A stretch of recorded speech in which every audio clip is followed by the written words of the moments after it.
Greetings and salutations, everyone. My name is Andrew Kirchhoff, and welcome to my YouTube channel. Today, we're talking about my Week 17 tight end rankings for the 2021 fantasy football season. Now, on an ordinary week, I would go ahead and talk about my tight end rankings along with quarterback rankings in a singular video, but this is not an ordinary week. This upcoming Sunday is the make or break, the thing that divides champions from second place players that are forgotten throughout history. This is where you go ahead and establish yourself as a 2021 fantasy football champion by winning this upcoming Sunday's matchup. So instead of going ahead and watching tonight's Thursday night football game, well, in fact, there isn't a Thursday night football game as all games will be played on Championship Sunday. So I wanted to go ahead, put out an individual video for tight end position. We'll talk about quarterbacks tomorrow, hidden gems on Saturday, and of course, live stream 8 a.m. to 10 a.m. Pacific Standard Time on Sunday morning before kickoff. So today, we'll talk about our top 16 tight end rankings for Week 17. Before we get into that, I of course want to mention matchups at the position because we know how much matchups play a factor, especially at the tight end position where there aren't as many dependable prospects at the position. Now, of course, when we talk about matchups, we talk about which defenses are giving up the most points to opposing tight ends thus far this season on average in a half PPR scoring format between weeks 8 through 16. Again, we don't want to go ahead and talk about weeks 1 through 7 because teams have changed. There's been a multitude of injuries and variables that have changed, and I wanted to go ahead and specifically focus on what has happened over the last 2 months of the season and what defenses have been allowing to opposing tight ends, just to kind of get you guys a better perspective as to who has the most advantageous matchups going into this week.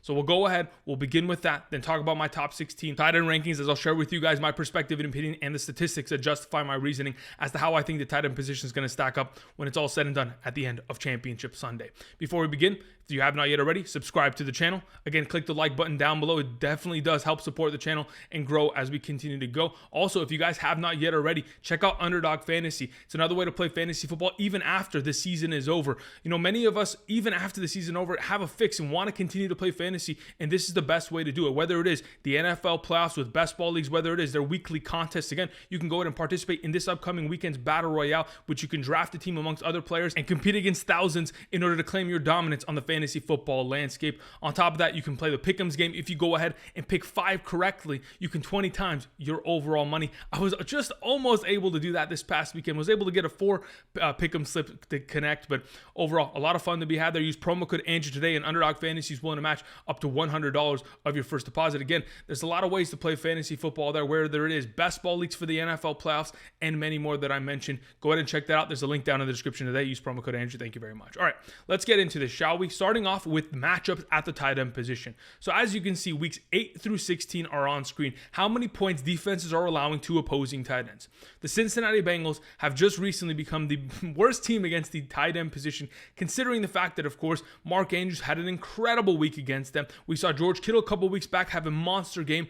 But this week they have Travis Kelce. Boy, will they have their hands full, as one of the best tight ends in the National Football League, if not the best tight end, is going to have an incredible matchup against that defense. Followed by the Philadelphia Eagles, they take on the Washington Football Team. You know, maybe if Logan Thomas was active, we'd have a conversation there, but Ricky Seals-Jones, Bates, the other tight end that scored last week against the Dallas Cowboys, that doesn't really excite me, particularly in my Championship Sunday matchups. Of course, the Seattle Seahawks, they've given up a bunch of points. Indianapolis Colts, Detroit Lions. A lot of these defenses we continue to go after on a weekly basis. While on the other end of the spectrum, we typically don't want to play tight ends against the Patriots, the Jaguars, the Buffalo Bills, who, unfortunately for Kyle Pitts this upcoming weekend, a player that has only found the end zone once this season, will have an extremely tough matchup against the defense that in the last 8 weeks alone has only given up 1 touchdown to opposing tight ends. So we'll go ahead, we'll refer back to these statistics as we progress through the video, but I just wanted to go ahead, talk about matchups at the position, show you guys specific statistics as to how many points, how many touchdowns defenses have given up to opposing tight ends as of late. Again, the Los Angeles Chargers, they have given up 7 touchdowns in just the last 8 games of the season. That is something to keep your eye on. All right, now that we've covered that, let's go ahead and transition to the rankings section of today's video. I do want to mention rankings are always subject to change. If you are trying to stay up to date on my latest rankings, you can either check out my Patreon down in the description of the video or stop on by on Sunday morning, 8 a.m. to 10 a.m. Pacific Standard Time. I'll be live streaming here with rankings on screen for my top 36 updated running back rankings, wide receiver rankings, and top 16 quarterback and tight end rankings up to date for those of you interested in kind of getting my perspective, answering questions, and getting your lineup set to win a 2021 Fantasy Football Championship. Thank you very much. All right, let's get into it, shall we? Beginning off with our number 1 tight end on the week for Week 17. It is Travis Kelce. Like I just mentioned moments ago, he has the easiest matchup at the tight end position, as the Cincinnati Bengals, as of late, have not been able to stop any tight ends in their path. In fact, in the last couple weeks, Of course, we saw Mark Andrews go for 125 yards and a touchdown for 22.5 fantasy points against them. The week prior, the Denver Broncos duo of Noah Fant and Albert Okwuegbunam, they combined for 8 catches, 115 yards, 15.5 fantasy points against them. George Kittle, of course, had an incredible game of 27.6 fantasy points, over 100 yards, over 10 catches, and a receiving touchdown. Pat Freiermuth, just a month ago, had himself 4 catches, 40 yards, and a touchdown that got him to a 12-point overall fantasy performance in a half PPR.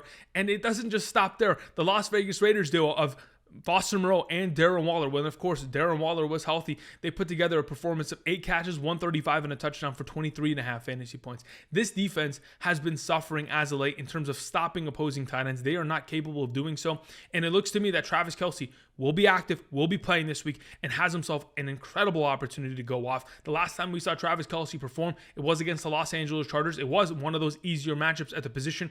Boy, did he have himself an incredible game. 10 catches, 191, 2 touchdowns, 36.1 fantasy points. One of the best performances of the season at the tight end position. So I think Travis Kelce is in a perfect position to succeed this week. Moving on to Mark Andrews at number 2. Like I mentioned, of course, he has had himself some great performances as of late, and it hasn't even been with Lamar Jackson. With Tyler Huntley and Josh Johnson at the quarterback position over the last 3 weeks, these are his overall performances. Of course, this last week, he's coming off of 8 catches, 125 and a touchdown. I mean, that in itself, 22.5 fantasy points. What an incredible performance. The week prior, 10 catches, 136, 2 touchdowns, 30.6 fantasy points. And the week prior to that, 11 catches on 11 targets, 115 yards and a touchdown, 23 fantasy points.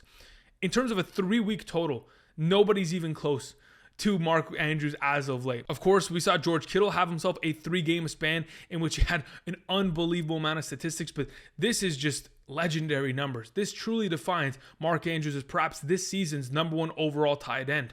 And regardless of what's going to happen this upcoming week at the quarterback position, whether it is Lamar Jackson, Tyler Huntley, or Josh Johnson at the quarterback position, I am 100% confident that Mark Andrews against the Los Angeles Rams is going to find success. Regardless of how difficult or easy the matchup is, Mark Andrews is the number 1 option in this offense and continues to be that.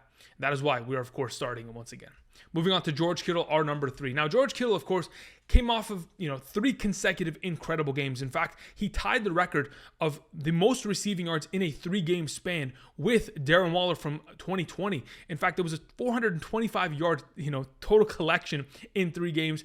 And then, unfortunately, this past Thursday, he didn't have the greatest overall performance against the Tennessee Titans, to say the very least. Very underwhelming, in which he only had 2 catches for 21 yards. In the first half of that game, he could have had himself a receiving touchdown. Unfortunately, Jimmy Garoppolo threw the ball in the direction of George Kittle in the end zone, and it was unfortunately intercepted. So you could have ended up seeing George Kittle put up a 10-point performance if it wasn't for the cornerback playing a little bit better and Jimmy Garoppolo maybe putting the ball a little bit higher where only George Kittle can find himself coming down with the ball. Either way, I think George Kittle going up against the Houston Texans this week, regardless of the fact that we may see Trey Lance at the starting quarterback position, I'm still confident and I'm still starting him. Again, just recently, the Houston Texans have played against the Los Angeles Chargers. Against them, they've given up 6 catches for 90 yards to opposing tight ends. The Jacksonville Jaguars, 5 catches for 71. Seattle Seahawks, 4 catches, 53, and a touchdown. They've given up their fair share of points to opposing tight ends. They sit in the middle of the pack. They obviously haven't played against top-tier talent at the tight end position, which, of course, they haven't been exposed like defenses like the Cincinnati Bengals as of late. But I certainly think that the Houston Texans, they'll be in trouble this week trying to bottle up George Kittle.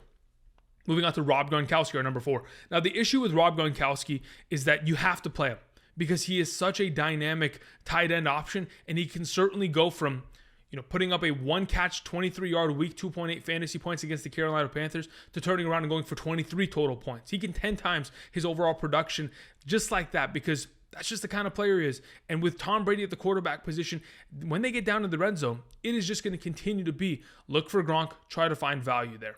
And I think that's probably what's going to be the case this upcoming week. And that's why I have confidence in the idea of playing Rob Gronkowski, especially against a defense like the New York Jets, who have given up the 10th most points to opposing tight ends since week 8. Now, the question is, will they go ahead and utilize him? Again, they didn't have to use him last game. They went ahead and they blew out that defense. Cameron Brate obviously stole a receiving touchdown down in the red zone. Yet, Gronk played 90% of the offensive snaps. So if he's going to be on the field, opportunities will get there.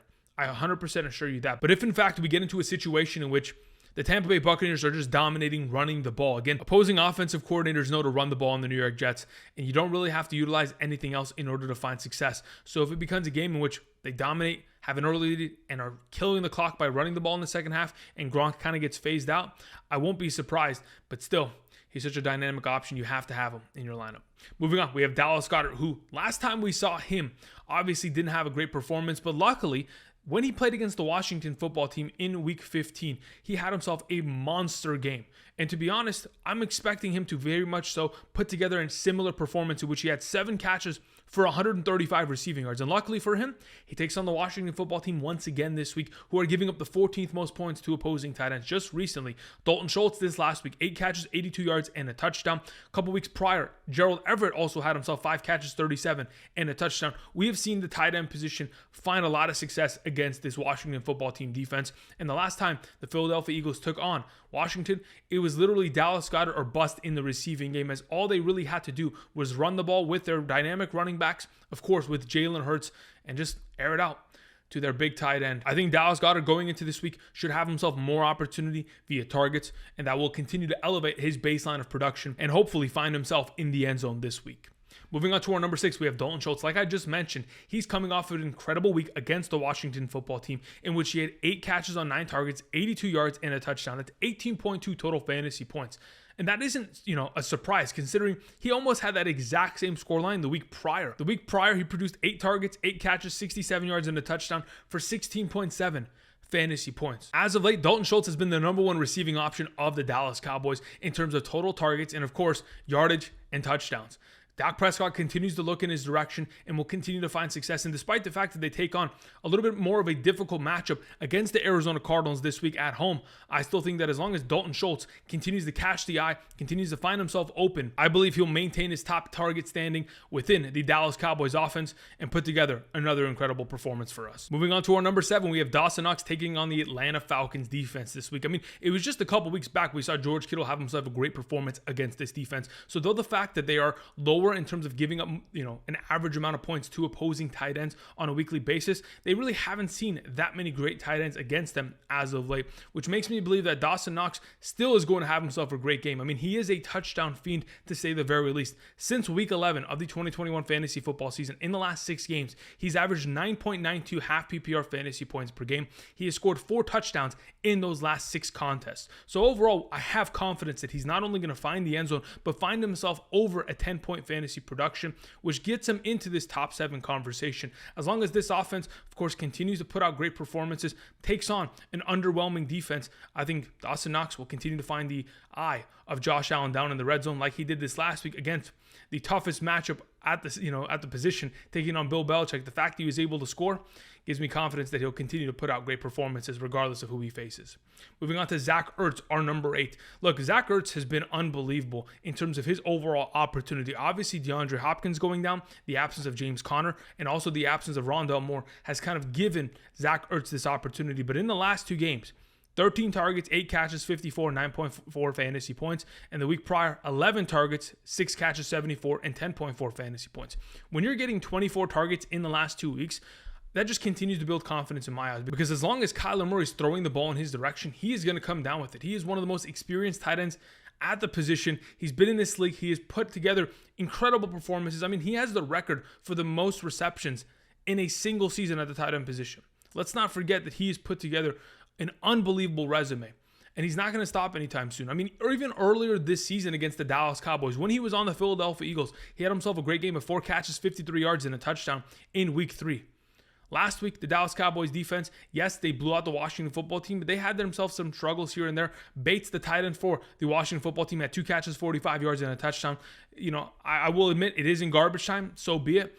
But I still think that Zach Ertz will have himself a great game here. The fact that he's seeing double-digit targets every week continues to go ahead and increase his overall baseline of value, and his upside is always going to be there. Moving on, let's talk about the second half of the tight end position, beginning with Pat Freiermuth. He did practice earlier today, so that does give me confidence, obviously coming off of 2 concussions in the last month of the season. That certainly is something to keep an eye on, but he takes on the Cleveland Browns. It is the 6th easiest matchup at the position.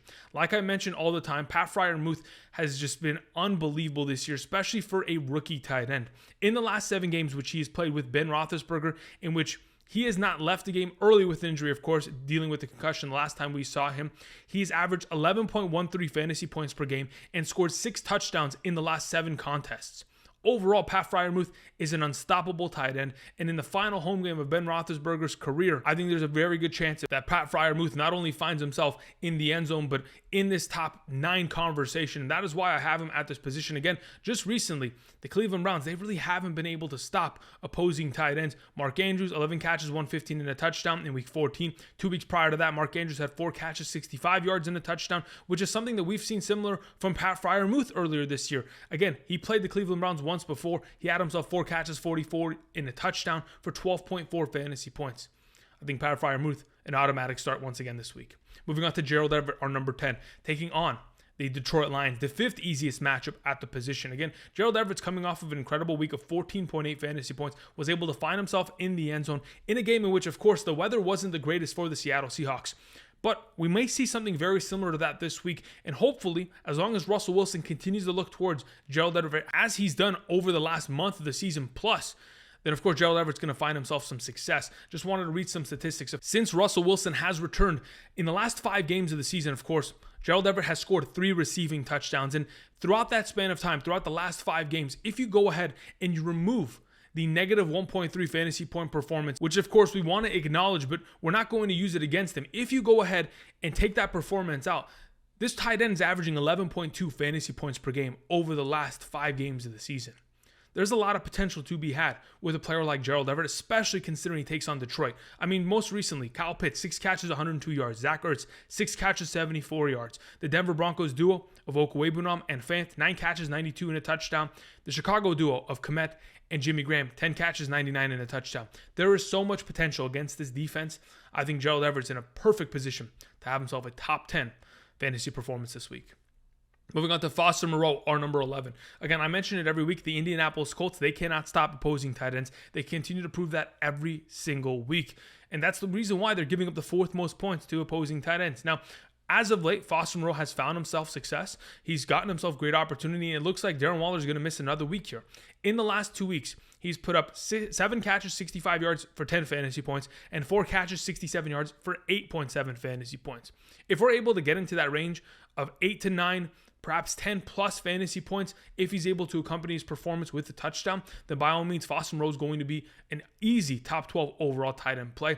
Most recently, of course, Zach Ertz, 8 catches, 54 against the Indianapolis Colts. Hunter Henry the week prior, 6 catches, 77, 2 receiving touchdowns. Rob Gronkowski, 7 catches for 123. Dawson Knox, 6 catches for 80. Whether it is yardage, whether it is accompanied with a touchdown, I think Foster Moreau certainly going to find success as the Raiders take on the Indianapolis Colts this week. Moving on to Kyle Pitts on number 12. You may be thinking, wow, Andrew, Kyle Pitts at number 12? Yeah. The only reason I have him here is, yes, he's been incredible as of late. As of the last 3 weeks, this man is averaging 10.5 fantasy points per game, and he hasn't had a single receiving touchdown. So that really does speak volumes in the amount of success he has found, with only 19 targets leading to 15 receptions, 240 receiving yards. Sure, it's not a lot of opportunity, but he has made the most of it as of the last 3 weeks of the season. And with that all being taken into account, I still think it's going to be extremely difficult for him to find success against the Buffalo Bills defense, the 2nd most difficult matchup at the position. We've only really seen a handful of tight ends find extreme success against this defense, whether it was Travis Kelce or even Rob Gronkowski. And even Rob Gronkowski only had himself 5-6 catches for 60 yards. That isn't unbelievable in terms of his overall productivity, and I think that's where we're going to see Kyle Pitts kind of finish this week. If he puts up an 8 to 10 fantasy point performance, that's kind of where we feel like he probably will end up. I mean, defenses are treating him like the number 1 wide receiver of an offense, considering he does line up in the slot, out wide, in the inline, and they go ahead and treat him as a guy that they have to shut down. And with that potentially being the case this upcoming week, I think Kyle Pitts, number 12, is a pretty safe position. Moving on to Tyler Higbee, tight end of the Los Angeles Rams. They'll take on the Baltimore Ravens. Of course, the Baltimore Ravens, they give up the 12th most points to opposing tight ends. That is obviously great. But, Tyler Higbee, without a touchdown as of late, really isn't the greatest overall option. But that's why we have him at number 13, because he still ends up putting up a decent amount of fantasy points. In 7 of his last 9 performances, he's put up 6 or more fantasy points. If he's able to get himself in that conversation of, like he did last week, 6 targets, 5 catches, 41 yards, 6.6 fantasy points, then, we're okay with that. really the tight end position is not developed enough and does not have enough depth of the position to where we can rely upon someone like this on a weekly basis. But if in fact you're in need of a tight end who may help you in terms of finding just a little bit more upside this week because of success other tight ends have found down in the red zone against the Baltimore Ravens defense, then by all means, I think Tyler Higbee's the way to go. Again, he continues to see opportunities when he's on the field. We just got to hope he finds an end zone touchdown. Moving on to our number 14, we have Cole Kmet of the Chicago Bears taking on the New York Giants, the 13th easiest matchup at the position. I regularly mention the idea that Cole Kmet is a tight end that is going to benefit between the 20-yard lines. So he's not going to get any value in the red zone in any capacity, but from 120 to the other, that is where Justin Fields continues to target Cole Kmet and get his team down the field. And though we haven't seen Justin Fields as the starting quarterback over the last month on a consistent basis, as we've seen some Andy Dalton, some Nick Foles like last week, he has still found himself his most comfort with throwing the ball to Cole Kmet. And I think that's pretty much where we're going to get back on track to this week. With Justin Fields starting, let's go ahead and take a look at just what these two have done in their last couple performances. In 2 out of the last 3 games in which both these players have played together, Cole Kmet has been able to put up 2 performances of 10+ fantasy points. As long as he continues to see ample opportunity and, of course, the yardage that will get him into the conversation of being a top 16 overall tight end, I think he's a fantastic play against the New York Giants this upcoming week. Moving on to Hunter Henry. Now, he is certainly a wild card. He needs a touchdown in order to be a relevant prospect. Last week, 6 targets, only 1 catch for 9 yards against a very difficult defense, might I add. But unfortunately, he gets to take on the Jacksonville Jaguars, which may look like a matchup that, oh wow, we all know that the Jaguars aren't great. But technically, they're the 3rd toughest matchup at the tight end position. So though it may seem like the New England Patriots are just going to blow out the Jacksonville Jaguars, it doesn't mean automatic success for Hunter Henry, which makes it a little bit of a trick and makes it a little bit more difficult when approaching Hunter Henry, who's been such a consistent tight end all season long and has, the current lead at the tight end position in terms of total touchdowns. This certainly puts us in a difficult position. And in this current circumstance, I'm willing to go ahead and ride with Hunter Henry and hope that they can go ahead, march their down the field, and perhaps throw a couple play action passes to Hunter Henry. I mean, typically when Hunter Henry is scored, oftentimes it is play action boot and they go ahead and find him in the end zone. We just got to hope that they're going to, call a couple of those this upcoming weekend and they end up succeeding. Moving into our final tight end option for the week, we have Noah Fant. Again, there's a lot of options that I didn't mention. There's a player like Mike Gesicki that perhaps should be on this list, but you can go ahead and let me know down below in the comment section what you guys think. The only reason I have Noah Fant here is because of how easy the matchup is. The Los Angeles Chargers, they have given up the 7th most points to opposing tight ends as of late. Now, of course, in terms of touchdowns, they've given up 7 touchdowns since week 8 of the 2021 fantasy football season. And though Noah Fant's coming off of a underwhelming performance in which he only had 3 catches for 30 yards, Albert Okwuegbunam was nowhere to be found this last week, as Drew Lock really didn't help set this team up for success. And it looks to me like Drew Lock's most likely going to be the starting quarterback. So I'm just going to cross my fingers that Noah Fant can find himself in the end zone, as this running game is going to be the entire key behind this offense. Perhaps a little bit of play action. We'll find Noah Fant open later in this game and perhaps in the end zone, but certainly a sketchy play overall. Okay, well, these are my top 16 rankings for week 17 of the 2021 fantasy football season at the tight end position. Thank you, everybody, for watching. Again, rankings are subject to change. Tomorrow, we'll talk about the quarterback position in more detail. Until then, thank you, everybody, for watching. Click the subscribe button, click the like button down below, and of course, check out Underdog Fantasy with the link down in the description of the video. Go ahead, travel to their website, check them out, see if you're interested, and if you are, use promo code Andrew today, and Underdog Fantasy is willing to match up to $100 of your first deposit. I prefer drafting the Sunday teams for, of course, the Battle Royales and playing the Pick'ems game. We'll talk about more of those on this upcoming Saturday's episode of the Hidden Gems for those of you interested. Outside of that, I'll see you guys tomorrow as we'll talk about quarterbacks. Thank you, and I'll see you guys. Peace.